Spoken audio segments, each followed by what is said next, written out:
अस्सलाम वालेकुम। दरअसल लास्ट लेक्चर जो हमारा हुआ था वो चैप्टर नंबर 1 में इंट्रोडक्शन टू केमिस्ट्री था और उसकी हमने ब्रांचेस के बारे में स्टडी की थी। आज का जो हमारा लेक्चर है वो केमिस्ट्री की इजाद कैसे हुई, केमिस्ट्री की बुनियाद क्या हुई। तो इसमें मुस्लिम साइंटिस्ट का बहुत ज़्यादा उन्होंने इसमें इजादात की। जब स्टार्टिंग के दिन थे, जब बिल्कुल शुरुआत हो रही थी साइंस की, तो मुस्लिम साइंटिस्ट ने बहुत बड़ी बिना पे बहुत सी चीज़ें इजादात की जिनमें से आज हम थोड़े से चंद साइंटिस्ट की इब्तदाई जो उनकी खिदमात थी उसके बारे में हम स्टडी करेंगे। जैसा कि आपको आज वाइट बोर्ड में मैंने दिखाया है मुस्लिम पीरियड के बारे में। मुस्लिम पीरियड में मुस्लिम पीरियड जो शुरू हुआ है, जैसा कि आपके बिल्कुल सामने लिखा हुआ है, 600 AD से लेके 1600 AD तक है। मतलब ये ड्यूरेशन है जिसमें मुस्लिम साइंटिस्ट ने बेपनाह खिदमात अंजाम दी। इसके अंदर अगर 4 साइंटिस्ट को आज हम डिस्कस करें, जैसा कि आपको इसके अंदर लिखा हुआ भी नजर आ रहा है और मैंने इसको समराइज किया है इस अंदाज में। और मेरी आप लोग से ये दरख्वास्त भी है कि जब आप लोग अपने रजिस्टर पे काम करेंगे, जब आप इसको एक तो नोट्स में आप लोग और किताब के अंदर आप लोग देखेंगे तो उसमें डिटेल लिखी हुई होती है, थोड़ा सा लेंथी होता है, लेकिन जब आप लोग इसको याद करें तो अपने आप को मेमोराइज करने में हर चीज़ का चार्ट बना लिया जाए। चार्ट से बात दिमाग में महफूज हो जाती है, दोनों चीज़ों में डिफरेंस करना आसान हो जाता है। तो आज मैं आपको ये चार्ट बना के भी दिखा रहा हूं कि इस अंदाज में इसका चार्ट बनता है। ये पॉइंट कहीं और से नहीं है, बल्कि इसी में से मैंने ड्रैग किए, इसी में से मैंने निकाले हैं। बिल्कुल इसी तरीके से जब आप चैप्टर ब्रांचेस ऑफ केमिस्ट्री करेंगे तो आपने एक तो ये पूरा उसके नोट्स में से याद करना, दूसरा ये है आपने हेडिंग डाली इनऑर्गेनिक, ऑर्गेनिक, इस तरीके से बिल्कुल चार्ट बनाया और सबकी हेडिंगें डाल दी। अब उसके नीचे हर किसी में study of laws, physical chemistry, study of hydrocarbon, जहां पे ऑर्गेनिक केमिस्ट्री लिखा उसके नीचे लिखा स्टडी ऑफ हाइड्रोकार्बन, जहां पे लिखा एनालिटिकल केमिस्ट्री उसके नीचे लिख दिया study the study of quantity and quality. तो इससे क्या होगा, डेफिनेशन के आपको बेसिक पॉइंट याद हो जाएंगे और जब बेसिक पॉइंट याद हो जाएंगे तो आपको बात अच्छे से समझ में भी आएगी और पेपर में आप मिक्सचर नहीं बनाएंगे, मिक्स नहीं करेंगे। क्लियर हो गई बात? ज्यादा कोशिश करें चार्ट बनाएं हर चीज का, सही हर चीज का चार्ट बन सकता है। अच्छा जी, आज हम अपना लेक्चर स्टार्ट करते हैं। सबसे पहले हम बात कर लेते हैं जाबिर बिन हयान अल-राजी, और अल-राजी है जाबिर बिन हयान अल-राजी, अल-बैरूनी और इब्ने सीना। ये 4 साइंटिस्ट जो हैं इन्होंने बहुत ज्यादा खिदमत दी जो बिल्कुल अर्ली डेज थे। सबसे पहले अगर हम बात करें तो जाबिर बिन हयान की, जाबिर बिन हयान का जो टाइम पीरियड था, मैंने सबके टाइम पीरियड की स्लॉट अलग कर ली कि भाई जाबिर बिन हयान ने 721 से लेके 803 AD तक की इनकी खिदमत है, मतलब बहुत अर्ली डेज की बात है। उसके बाद अल-राजी का देखें तो उनका टाइम पीरियड ड्यूरेशन जो है वो क्या है 864 से 930, अल-बैरूनी का 973 से 1048 तक का है और इब्ने सीना का जो है 980 से 1037 तक का है। ये जो 4 साइंटिस्ट थे ये बहुत ज्यादा बुनियाद साबित हुए। आज तक की जो केमिस्ट्री की बुनियाद बनी हुई है वो इन 4 साइंटिस्ट ने जो मेहनत की, जो इन्होंने काम किया, इजादात की, इन्वेंशंस की, उसके ऊपर है। सबसे पहले हम बात कर लेते हैं जाबिर बिन हयान की। जैसा कि आपको पहला पॉइंट लिखा हुआ नजर आ रहा है, he invent method of preparation of various mineral acids like nitric acid and hydrochloric acid. Jabir bin Hayyan, अब मैंने उस पॉइंट को यहां पे ड्रैग किया। अब इतना बड़ा सेंटेंस नहीं लिखा बल्कि उसको समझा कि क्या कहना चाह रहा है। Preparation of nitric acid and HCl. HNO3 is a sample of nitric acid. HCl is a hydrochloric acid. Jabir bin Hayyan तो पहला साइंटिस्ट था जिसने मिनरल एसिड्स को दरियाफ्त किया। कौन कौन से? नाइट्रिक एसिड और हाइड्रोक्लोरिक एसिड को।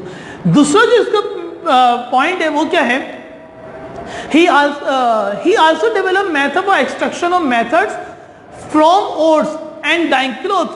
इसने क्या किया, और कहते हैं कान को, कानों के अंदर से जो मटेरियल बाहर आ रहा था, पाउडर जो बाहर आ रहा था, उसके अंदर से एक्सट्रैक्ट मतलब निकालना मिनरल्स को, lithium, sodium, potassium, calcium, this is called minerals. Minerals वो जो जमीन के अंदर से मिलती हैं, सही है, जो जमीन के अंदर से केमिकल्स मिलते हैं। तो मैंने उस पॉइंट जो आपको मैंने पॉइंट नंबर 2 पढ़ा है, इसको मैंने यहां पे आके ड्रैग किया। Method to extract element from their ore. इन्होंने वो मेथड बताया कि किस तरीके से जो ओर है उसके अंदर से एलिमेंट को अलग किया जाएगा। बहुत बुनियादी चीज है ये। अच्छा जी, पॉइंट नंबर 3 आप लोग सब तवज्जो से देखें। ही also invent the method for preparation of wild and popular physical methods like sublimation and distillation. ये दो प्रोसेस हैं, सब्लिमेशन और डिस्टिलेशन। ये एक प्रिपरेशन मेथड्स हैं मुख्तलिफ चीजों को अलग अलग करने के। मिसाल के तौर पे अगर मैं एक डिस्टिलेशन को मैं बहुत आसान अल्फाज में बताना चाहूँ, आपने 9th क्लास में अभी आप ये एक्सपेरिमेंट भी करेंगे हमारे साथ लैब के अंदर चल के। आपने एक डिश ली, उसके अंदर आपने मैग्नेट और NaCl को मिला दिया, नमक को खूब अच्छा तरीके से पाउडर करके क्रैश कर दिया। सही है, आयरन को Fe के पार्टिकल्स ले लिए, लोहे के अगेंस्ट से जर्रे, उन दोनों को मिला दिया। अब ये दोनों मिल गए। अगर मैंने बोला इनको अलग अलग करा जाए तो आपने लगा अब कैसे अलग अलग होंगे? तो दो तरीके हैं। आपने एक पहला तरीका, आपने उसके अंदर क्या किया, पानी के अंदर नमक को डाला, पूरा नमक और आयरन को, और उनको लेके सैचुरेट मिलाना शुरू कर दिया। तो आपको पता है Fe जो है कभी भी पानी के अंदर डिसॉल्व नहीं होगा, और जो NaCl को पानी के अंदर डिसॉल्व होकर खत्म हो जाएगा। जैसे ही वो पानी के अंदर चलेगी, हमने उसको फिल्टर किया, फिल्टर करके आयरन जो है वो ऊपर फिल्टर करा। फिल्टर का मतलब एक लेयर लगा के उसके दो सेपरेट कर, जैसे पानी को छानते हैं वैसे उसको छान लिया, तो आयरन अलग हो गया, नमक जो है वो पानी के साथ नीचे चला गया। अब मैं चाहता हूं कि इसमें से पानी भी निकाल दूं, तो मैं उसको धूप के अंदर उसको मैं इतनी हीट प्रोवाइड कर दूं कि पानी सारा का सारा क्या हो जाए, एवापोरेट। तो आप देखेंगे नीचे नमक जो पहले डाला तो वापस बचा हुआ होगा। ये प्रैक्टिकल आप लोगों ने घर में बहुत दफा किया है। कैसे? आप लोग ने घर के अंदर जब हमारी वालदा या हमारे घर की बहन जो है पानी को बॉयल करती हैं, तो आपने देखा होगा जब पानी बॉयल हो कि जिस पतीले के अंदर, जिस डेगची में पानी गर्म किया जाता है, उसके आसपास सॉल्ट आ जाता है। वो सॉल्ट क्या होता है? पानी एवापोरेट हो जाता है, जो नमकियात होती है वो साइडों में आ जाती है। समझ में आ गई? This process is called distillation. Clear है बात? अब हम आते हैं आगे की तरफ चलते हैं। दूसरा साइंटिस्ट नंबर 2 जो थे अल राजी, इनकी भी बड़ी खिदमत थी। अगर आप देखें तो कोई मामूली बात नहीं है, जमीन में से ओर निकालना, उसमें से उस एलिमेंट को अलग कर देना बहुत बड़े बड़े काम है। अल राजी ने क्या किया, ये एक बहुत बड़े सर्जन थे। इनका दौर जो था, इनका जो ड्यूरेशन है वो 860 से 930 AD तक का है। इनका पॉइंट अगर आप देखें तो क्या लिखते हैं इस अल राजी ने, हीट। पॉइंट नंबर 2 पढ़ो, पॉइंट नंबर 1 के वो सर्जन थे। पॉइंट नंबर 2 अगर आपने तवज्जो से देखें, point number 2, he divided the substance into two living and non living organisms। इन्होंने सबसे पहले जानदारों को और बेजानों को अलग अलग कर दिया। ये नहीं था कि अब केमिस्ट्री तो हर जगह पे नॉन लिविंग थिंग में भी और लिविंग थिंग्स में भी है, हर जगह पे एलिमेंट सेम है। लेकिन क्या हुआ, इन्होंने पहली दफा क्या किया, क्लासिफिकेशन कर दी। जो लफ्ज है ना लिविंग और नॉन लिविंग, इसके इन्वेंट जो जिन्होंने किया वो अल राजी थे कि ये जानदार चीजें होंगी, ये बेजान चीजें होंगी। Point number 3, he prepared alcohol from sugar. इन्होंने शुगर में से, चीनी में से किसको अलग किया, अल्कोहल को निकाला। ये एक प्रोसेस होता है जिसको कहते हैं फर्मेंटेशन। क्या कहलाता है ये प्रोसेस? फर्मेंटेशन एक प्रोसेस है जो आगे क्लासेस में आपको पढ़ाया जाएगा कि किस तरीके से शुगर में से अल्कोहल को अलग किया जाता है। ये हम आगे क्लासेस में स्टडी करेंगे। फिर उसके बाद है अल-बैरूनी। अल-बैरूनी का जो दौर है वो 973 से 1048 तक है।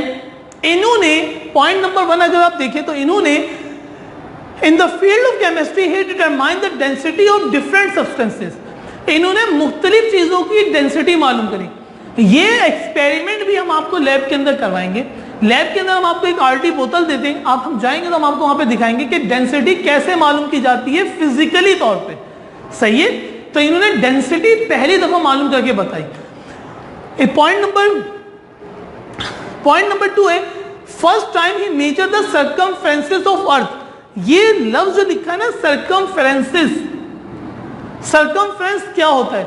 सर्कमफ्रेंस आप सब इतनी आपने साइंस की किताबें जो प्रीवियस क्लासेस में पढ़ी हैं, आपने पढ़ा है अर्थ जो है वो गोल है, ओवल शेप की है।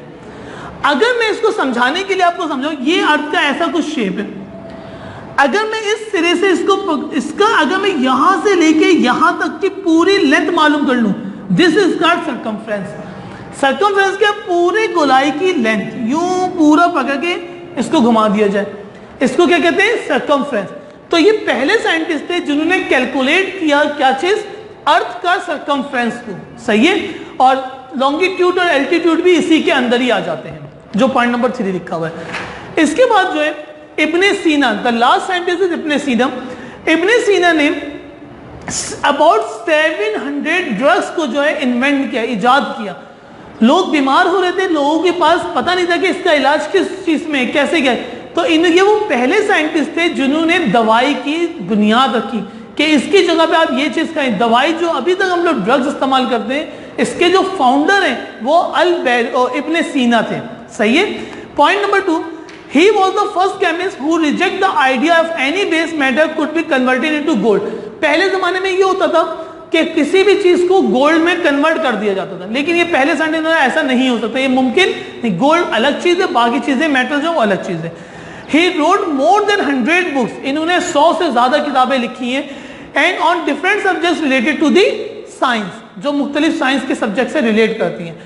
अच्छा जी, ये तो मेरा एक सवाल था जो फाइनल पेपर में मुस्लिम साइंटिस्ट के नाम से अक्सर वैसा पूछा जाता है, लेकिन इसको पूछने का अंदाज फाइनल पेपर में अलग होता है। कैसे? फाइनल पेपर में आएगा, write the 4 Muslim scientist name, 4 Muslim scientist के नाम लिखो। तो you write only the name of the scientist, like Jabir bin Hayyan, al Razi, al Biruni, Ibn Sina only. इसी तरीके से it's quite be possible MCQs में आ गया। एमसीक्यूज में आया अल राजी ने एमसीक्यूज में आया अल राजी वो कौन सा साइंटिस्ट है जिसने who is the first scientist who divided living and non living origins. वो कौन सा साइंटिस्ट है जिसने लिविंग और नॉन लिविंग ऑर्गेनिज्म से डिफरेंशिएट किया? Then the option is A, B, C, D. तो जिसने ये चार्ट बना के याद किया होगा उसके लिए आंसर देना आसान है। अल राजी is the correct answer. That's why अगर आप चाहते हैं कि आप एमसीक्यूज बहुत अच्छे से सॉल्व कर सके तो आपको हर चीज का चार्ट बनाना पड़ेगा।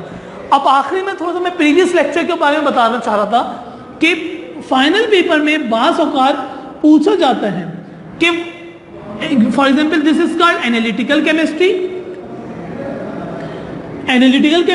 Inorganic chemistry, organic chemistry. मैंने ये 3 केमिस्ट्री के नाम लिख दिए, सही है। अब इसके अंदर आता है फिल इन द ब्लैंक्स आ गई कि क्वांटिटी एंड क्वालिटी, सही है। इसके इनऑर्गेनिक केमिस्ट्री में या ऑर्गेनिक केमिस्ट्री को देख लें, study of hydrocarbon. Final paper में एमसीक्यूज क्या आएगा? The study of hydrocarbon belongs to the dash chemistry, A और analytical chemistry, inorganic chemistry, organic chemistry. तो आपने किस पे टिक करना होगा? ऑर्गेनिक केमिस्ट्री पे। अब इसके आंसर मिलते जुलते होंगे तो आंसर करीब करीब होंगे ना, तो आपको ऐसे चार्ट्स बनाने पड़ेंगे, सबकी डेफिनेशन लाइन से लिख लीजिएगा, सही है रजिस्टर पे आप लोग। तो इस तरीके से आप मेहनत करेंगे, इंशाल्लाह बहुत अच्छे नंबर आप लोग हासिल कर पाएंगे। अस्सलामु अलैकुम।